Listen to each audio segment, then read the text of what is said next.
Now, Subha Bhattacharya is here with us from the company SBG Metaverse Limited, who've got their NFT called The Island. How are you doing today? I'm not too bad, not too bad. Thank you, Toby. Yourself? Yeah, I'm smashing.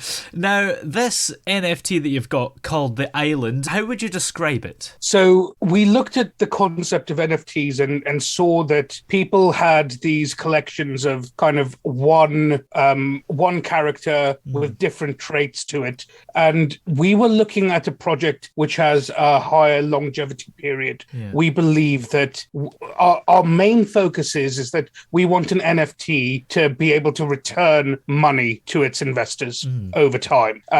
And therefore, we needed to create a story. And we, instead of choosing a character, we chose a place which can evolve and have different characters be in it over time. Yeah. So that was the thinking of the island. And a lot of NFT projects have characters, don't they? What is the purpose of having characters? I think it's the artwork, really, that you're trying to grab people with. NFTs have normally been geared towards avatars or profile pictures that people can utilize. I think that's changing now with more artists entering the NFT space and therefore selling pieces of artwork or media or videos and other things like that. But I think it's primarily been, that typical ape that you have on your computer screen as your profile picture. That's what people have been going for. And I think that's why the characters have continued. Yeah. And I think a lot of people listening to this interview, maybe this is their first experience hearing about NFTs. So how would you describe what an NFT actually is? And how do we get people on board that haven't heard of them before? Yeah, absolutely. It's a complicated thing. And I only really found out about it earlier this year, to be honest. So NFTs, they can be anything. So they can be a picture, a video, a piece of music. But what's important is that the NFT itself, the whole package of data is protected. And because it sits on this concept called the blockchain, you are able to see how this piece of art moves from the start of its life to where it's ended up. So you can always trace and see where it's come from. So you know that if you have a fake piece of art or something like that, because you can trace it back to the original source. Yeah. Which is why NFTs are they're really interesting. But the key for me is NFTs can be whatever you want it to be, and they can have very little value to people, or they can have extreme value to people depending on the usage that people have of them. Yeah.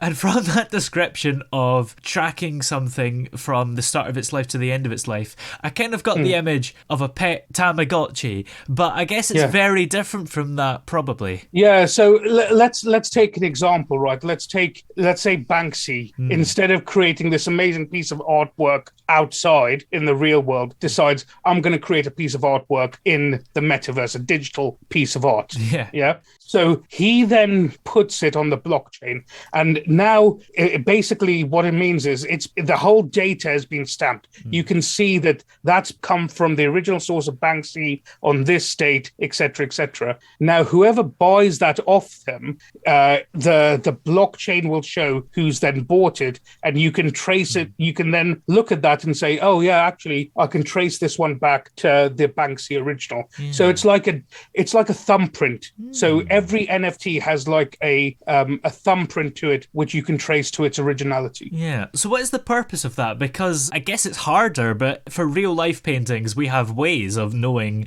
if it's the actual version. It's because of that. It's because all of a sudden you have this market in the metaverse that's flooded with art, right? Yeah. How do you know what's valuable or not, right? The only reason why someone is willing to pay 20 million, 30 million in the real world for a Banksy is because we've managed to tag it to Banksy. Yeah. But there are still art prints of Banksy going for 10 quid in London, Yeah. So it's the same thing in the digital world. Because we can trace it back to its original source, it becomes scarce because it's this amazing artist that's created it. Yeah. And that scarcity is what gives it value. Yeah. Yeah. Are NFTs worthless, or do they actually have value? So this is where I'm a bit controversial compared to other people. Ooh. I think 90 to 95% of the NFTs on the market are pretty worthless. You know, and that's because if you're just a random artist, and you want to get your name out there and you're creating artwork, it's great exposure for you to be able to sell your art in the NFT space. But for the person buying it, if you don't become famous later, or if you don't produce artwork that's going to be important later, it's like walking into a shop and buying a random picture, and it's as worth that NFT is worth as much as this just buying that random picture. Yeah. So that's why I'm always, whenever I speak to people about NFTs, you have to do your research and you have to be careful as to what you're buying. You need to make sure that whatever you're buying can either skyrocket in the future, can hold its value in the future, or you're going to get returns that are going to give you something worthwhile in the future. Yeah. So what actually makes your NFT not worthless? If I give some examples of NFTs which may not be worthless, as an example, let's say Snoop Dogg. Yeah. Snoop Dogg is releasing his NFT, or has released his NFT, and it will give you access to concerts. Gary Vee has released V Friends. It gives you access to the conference VCon and also a mentoring session with him. So these are examples of ways that there can be benefit that's given back, not monetarily. So not, in terms of money exchange. For me, I want to be able to give back money to the people that have invested in the project. So whatever money we raise, it's like a startup company, right? We're using the NFT sale to raise capital in order to be able to invest in projects which will turn profit. And then we want to take that profit and give it back to the NFT holders, essentially as a thank you. So you have this new concept of something called a crypto dividend, and it's essentially dividends going back to the NFT holders, whereby they're making money from holding this NFT. Yeah, that's interesting. Is the money guaranteed? It's never guaranteed. The projects, I work in the financial world. So I'm a finance director. I've been a finance director of big FTSE companies. So I have an idea of how projects can be profitable or not. So we would focus in on ones that we know are going to be profitable, be it, and this can be varying sizes, but we've got some already lined up in property. We've got some lined up for storybook sales. The hope is that because we can hit a lot of different markets, that wide exposure gives us less risk, and that profits will come at a net level. Yeah. So when is the official launch of Island NFT going to occur? 24th of June. So we've given ourselves a lot of time to try and build up people and advertising and all of that stuff. Yeah, and is this something that takes time then to actually build up? I'm guessing so if it's not till June. Yeah, absolutely. I think you have people that are known in the NFT world, or celebrities that can launch really quickly because people know them, and so their NFTs go like that. But for ordinary folk that are developing this, you need time to build a community, do collaborations with other NFT people. So yeah, I think a couple of months and we should get a good community going. Yeah, and the community is quite important, isn't it? Because it seems to me that every single person I've interviewed with an NFT, they always have a Discord server. So I take it that's a really good way to build a community. Yeah, and again, Discord is something that I had no idea what it was last year. It's something that was completely new to me. But yeah, it's kind of like an old AOL or an active Reddit server where people are just chatting away and discussing stuff. It's a nice way to talk to the whole group at one time. Yeah, absolutely.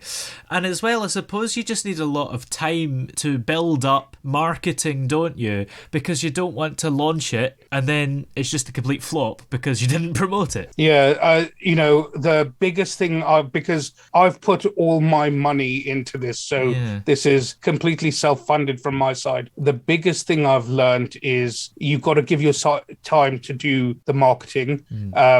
Yeah, I'm spending 5-6 hours a day after work because I'm still working, trying to talk to different NFT holders and NFT communities and build up that relationship. Yeah. So Yeah. putting a lot of money into this, can you afford for this to fail? Ideally not. No, I'm a single dad, Yeah. and it's a big risk to take for something that's completely new to me. Yeah. But it was just a really interesting concept for me.